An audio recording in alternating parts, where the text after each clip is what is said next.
Bharatiya Janata party के Bhajpa party के जिलाध्यक्ष भानु भूरिया ने कहा कि आदिवासी समाज के लोकप्रिय नेता स्वर्गीय दिलीप सिंह भूरिया ने हमेशा आदिवासी समाज की भलाई के लिए अपने राजनीतिक जीवन में अनेक कार्य किए। पैसा एक्ट कानून आदिवासी समाज को दिया। जल जंगल जमीन पर आदिवासियों का हक हो, ऐसी अनेक कानून आदिवासी समाज को दिए।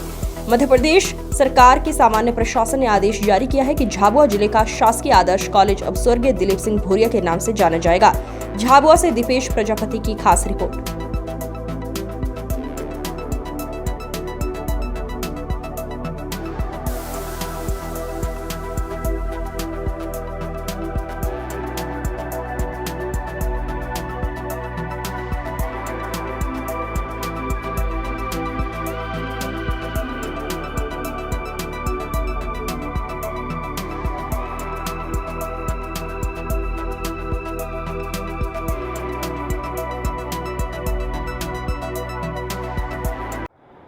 देखिए, स्वर्गीय दिलीप सिंह जी भूरिया झाबुआ जिले के ही नहीं, प्रदेश और देश भर में आदिवासियों के लिए एक संविधान निर्माता के रूप में थे। उन्होंने पेशा कानून जैसा एक आदिवासियों के अधिकारों का हित का एक कानून बनाया और आज हम उनकी प्रतिमा पर इसलिए गए थे कि यहाँ झाबुआ के एक आदर्श महाविद्यालय का नाम उनके नाम से किया गया।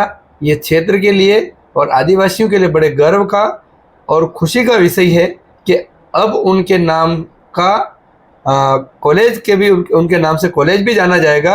निश्चित ही उनके द्वारा उस समय जो किए गए जो कर्म हैं वो आज धरातल पर आ रहे हैं और मध्य प्रदेश की भारतीय जनता पार्टी की सरकार, डॉक्टर मोहन यादव जी की सरकार और केंद्र की माननीय नरेंद्र मोदी जी की सरकार, उन एक हमारे भगवान के रूप में जो स्वर्गीय दिलीप सिंह जी भूरिया थे, आज उनके आदर्शों पर ये समाज चलेगा और उनके नाम से इस प्रकार से अगर बड़ी धरोहरों के नामकरण होगा तो निश्चित ही आज वो नहीं है, लेकिन ये उनके सम्मान की और आदिवासी पूरे समाज के लिए गर्व की बात है। नाम बताइए। भानु भूरिया, भाजपा जिलाध्यक्ष। निश्चित रूप से झाबुआ जिला नहीं अपितु संपूर्ण मध्य प्रदेश और संपूर्ण देश के एकमात्र आदिवासियों के मसीहा के नेता के रूप में दिलीप सिंह जी भूरिया की पहचान थी, पहचान है और पहचान रहेगी। निश्चित रूप से मध्य प्रदेश शासन ने बड़ा सराहनीय कदम उठाया है, भले ही देर से उठाया है, पर मॉडल कॉलेज का नाम उनके नाम से नामांकन करके एक सच्ची श्रद्धांजलि उस आदिवासी नेता को दिए जिन्होंने आदिवासी समाज के लिए, इस झाबुआ जिले के लिए, पेटलाद क्षेत्र के लिए कई ऐतिहासिक काम किए हैं। और अटल जी के समय तो वो भूरिया आयोग के कमीशन के अध्यक्ष थे। उस समय आदिवासियों के सर्वांगीण उत्थान के लिए उन्होंने बहुत सारे प्रावधान अपनी रिपोर्ट के माध्यम से दिए थे। आज जो संपूर्ण देश में उनके भूरिया आयोग के नाम से लागू हो रहे हैं, आदिवासी समाज को विकास की नई धारा से उन्होंने जोड़ने का प्रयास मध्य प्रदेश और भारतीय जनता पार्टी की केंद्र की सरकार के माध्यम से किया है, तो उनको कभी भी भुलाया नहीं जा सकता है।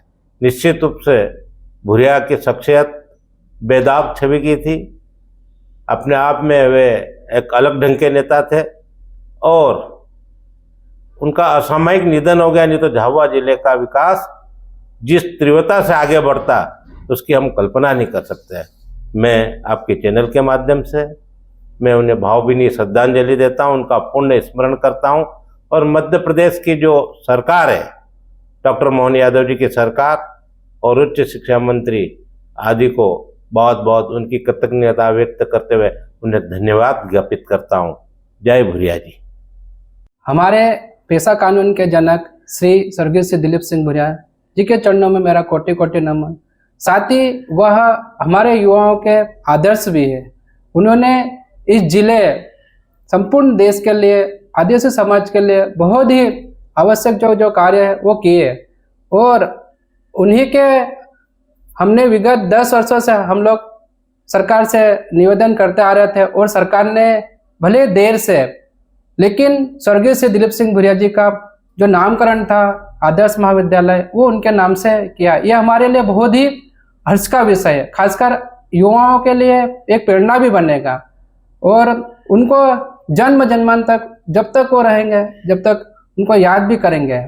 और मैं भी आपके चैनल के माध्यम से आपको भी बहुत बहुत धन्यवाद देना चाहता हूँ। और आज हमको ये नामकरण का अपूर्ति जिले को अवसर मिला है।